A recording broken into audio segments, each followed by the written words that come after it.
Bienvenue à tous pour le journal du Mercato spécial Afrique sur Afrique Sport. Et c'est parti pour ce numéro du Mercato des joueurs africains avec d'abord Diabagate Seka Aboubakar. Ce dernier vient de signer au FC Saint-Éloi Lupopo, formé à l'Académie de Feyenoord au Ghana. Le portier de 24 ans a laissé des traces indélébiles dans le championnat ivoirien et en sélection nationale de U17. Sa récente page dorée, il l'a écrit avec le Racing Club d'Abidjan, avec lequel il a remporté la D1 ivoirienne.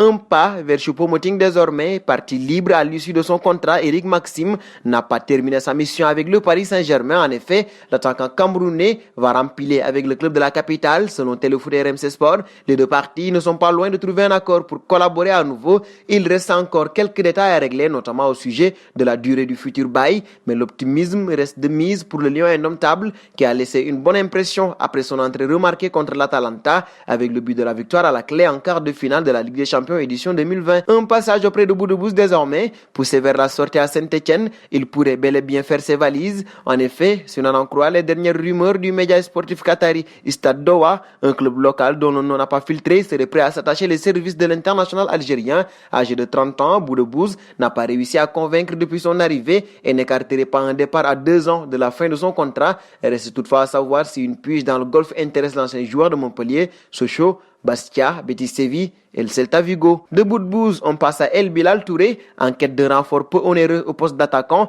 l'Olympique de Marseille a coché le nom d'El Bilal Touré, recruté par Reims en début d'année. L'international espoir malien a signé des débuts remarqués en Ligue 1 et le jeune talent plaît en particulier au directeur du football marseillais Pablo Longoria, révèle le site Foot Mercato. Reste à savoir si l'OM souhaitera passer à la vitesse supérieure dans ce dossier, lui qui dispose d'un budget compris entre 5 et 10 millions d'euros pour recruter à ce poste. Un saut auprès de Bertrand Traoré. Du haut de ses 24 ans, l'international burkinabé souhaite trouver un club dans lequel il sera pleinement titulaire, ce qui est loin d'être le cas à l'Olympique lyonnais sous les ordres de Rudy Garcia. Un départ n'est pas à exclure, a fait savoir l'attaquant que Jean-Michel Aulas avait recruté pour 10 millions d'euros en provenance de Chelsea en 2017. Plusieurs clubs de Premier League ont manifesté leur intérêt pour l'imprévisible dribbleur, mais pour l'heure, aucune piste ne semble brûlante, bien au contraire. La faute aux exigences financières de l'Olympique lyonnais qui réclame la coquette somme de 20 millions d'euros pour vendre Bertrand Traoré, selon les informations obtenues par le journal L'Équipe. Nous filons auprès d'Edouard Mendy désormais. Lampard va enfin avoir le nouveau gardien qu'il demande, selon The Athletic UK.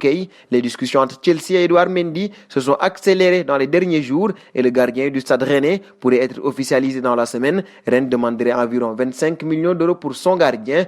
Pour rappel, les Blues ont déjà dépensé plus de 200 millions d'euros lors de ce mercato, un record devant Manchester City. Automatiquement, la piste Areola à Rennes pourrait être proche de se réactiver. Le PSG ne compte plus sur son gardien prêté au Real Madrid la saison dernière, comme en atteste la rénovation du contrat de Sergio Rico. Dernier point de ce journal avec Steve Mounier. Belle prise de la part du Stade brestois qui enregistre sa signature, rapporte L'Équipe. Passé par Montpellier et Nîmes, l'attaquant béninois de 25 ans évoluait depuis 3 ans outre-Manche dans les rangs de Huddersfield en Premier League puis en Championship. Crédité de 17 buts en 91 matchs sous les couleurs des Terriers, l'intéressé est évalué à 5 millions d'euros. Nous terminerons avec la question du jour. Voyez-vous Edouard Mendy réussir avec Chelsea?